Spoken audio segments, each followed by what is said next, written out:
Well, welcome to On Map, On Mission. We're back once again. Ashley Neely and Matt Robertson. This is our final, at least for right now, conversations on marriage. We're calling it My Marriage, and because it's just about you, Scott. Yes, well, it's becoming marriage counseling for me. These episodes, I really appreciate it. Same. So we've done a couple previous to this. We've talked about what am I fighting for, and fighting for relationship, and how do I build friendship with my spouse. And today is going to be shorter, more succinct, because we just want to give you a tool to consider, and we're going to point you to some other people who are probably more experts on this, but we're practitioners. There you go. Of what we're talking about. And we each learned this through an organization called the Center for Relational Care. And if you're interested out there, it's relationalcare.org. Yeah, and highly recommend it. Yes. They're amazing. Yeah, there's a center in Atlanta, but there's a center, if you're right here close to us, there's a center in Austin, Texas. In California as well. There's one now in California, that's right. Something going. So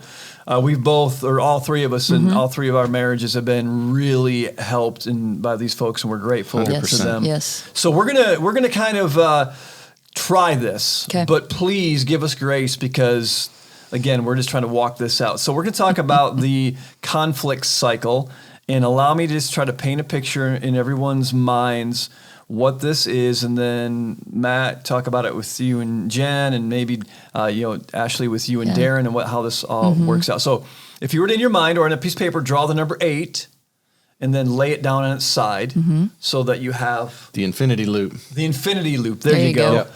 And basically on the right side is spouse A, or one side, and the other side is spouse B. So on one side is Matt, the other side is Jennifer.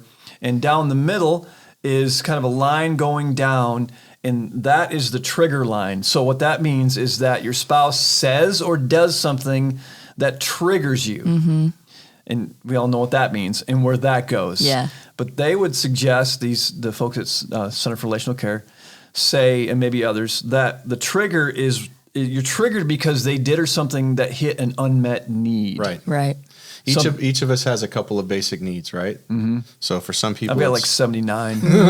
For some people, it's security. Yeah. For others, it's acceptance, respect. Right. So when those things are something of those things disappears, right, and you caused it, I'm coming at you. So my spouse does or says something that triggers in me an unmet need. It's way louder than it really is. It's a lot bigger than it may seem.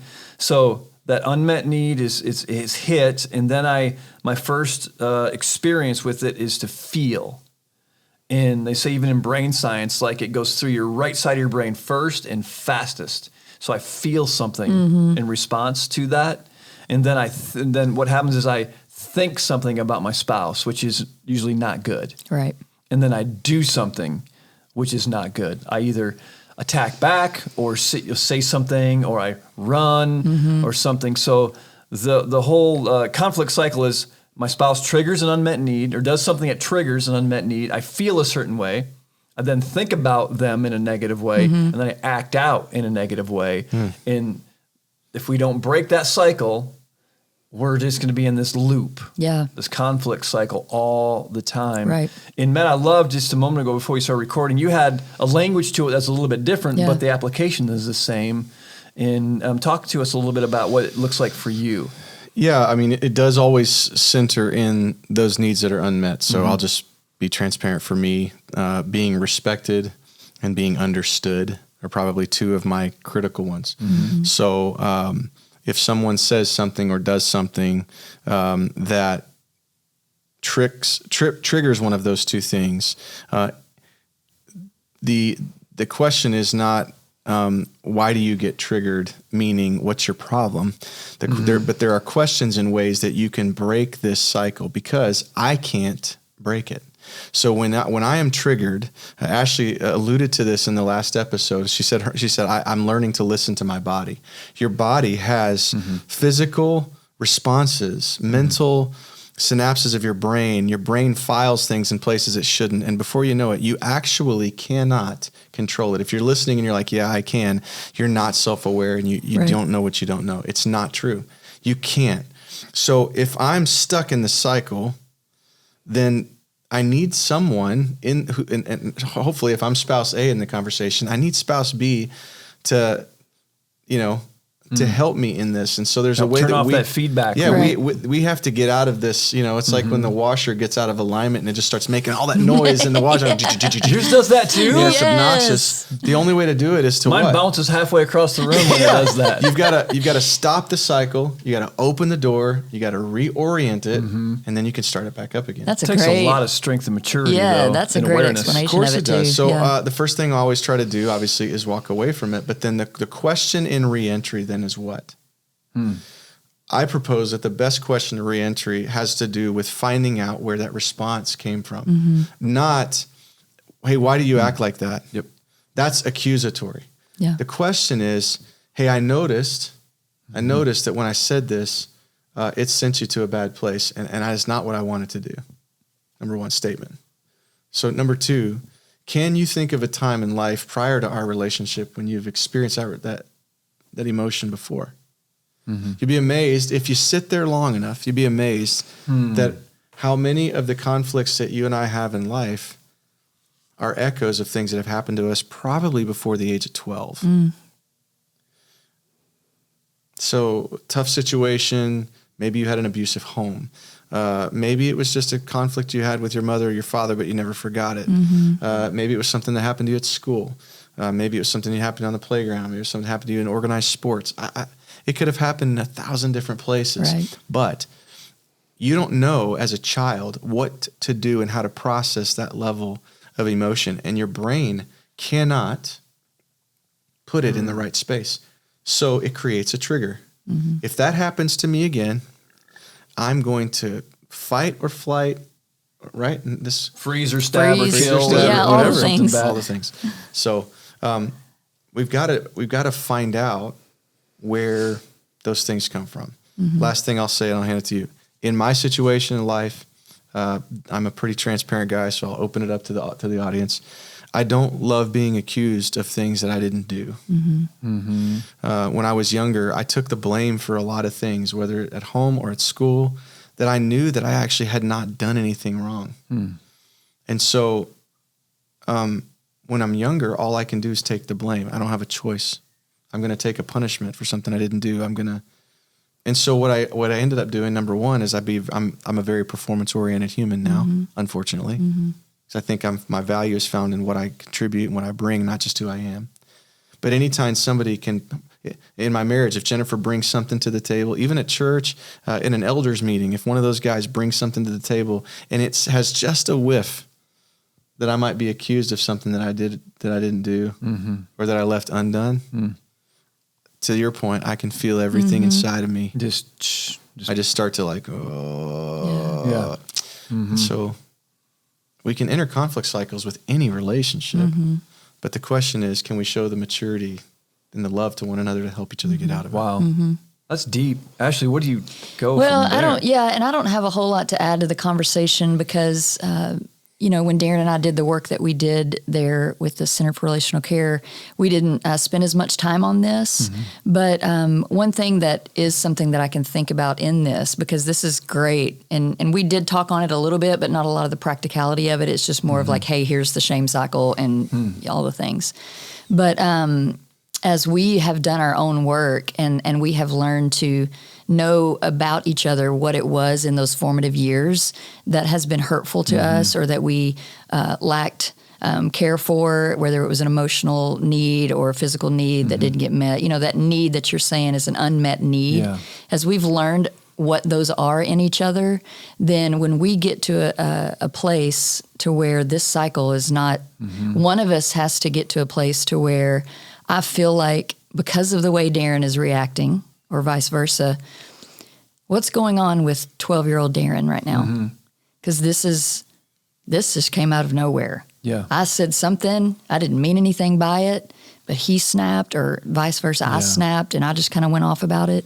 That there's something deep inside of him, something deep inside of me that if we can, but you've got to either take a step back, which I feel like taking a time out is so crucial in so much of this, or just going, what is it inside Darren? There's a little boy in there that I've hurt something in him, And when you say little boy, it's not a negative thing. We all have that child in us. No. It's not derogatory. It's just that as a child, yes, something happened in this situation with Darren. Yeah. And there's nothing he could have done about it. No, He was probably a victim of whatever that situation and was. so what it does, because we talked about this earlier, what it does is it creates compassion in me, right?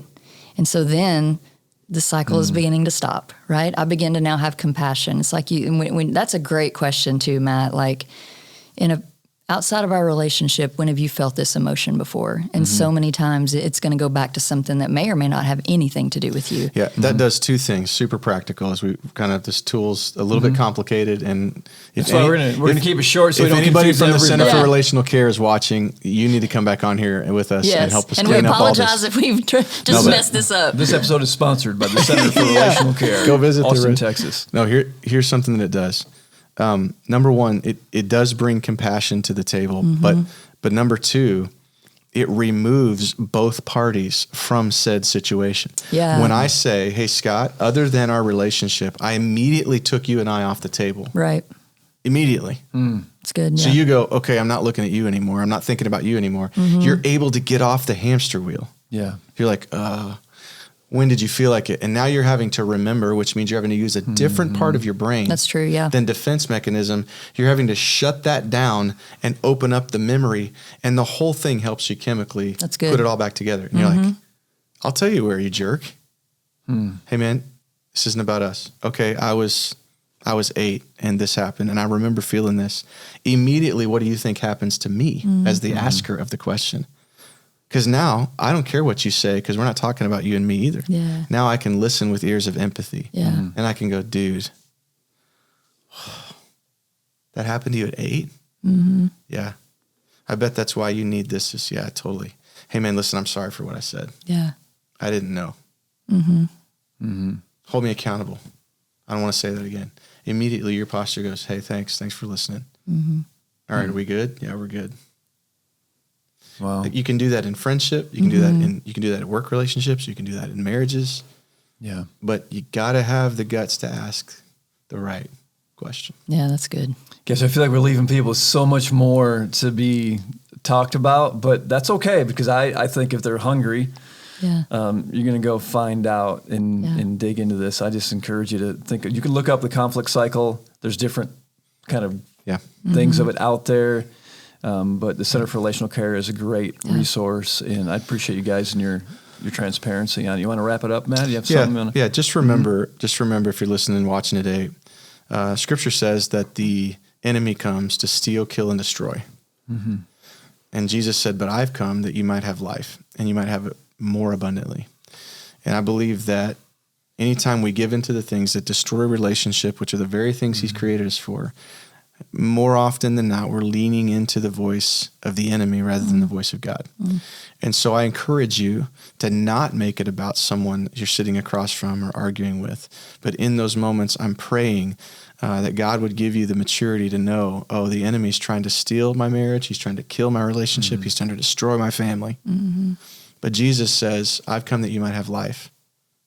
And there's life found in healing. And you want to help one another on that journey. Yeah. And I think in that you'll find abundance in your marriage. That's good. Good. Thank you so much for letting us talk about this. This is good. I appreciate it. Thanks for joining us on MAP on Mission. I want to encourage you to share this conversation with somebody you know. I know it's for all of us, and I'm sure there's someone you love or that you know that could benefit from it as well. We appreciate you guys. We'll talk to you soon.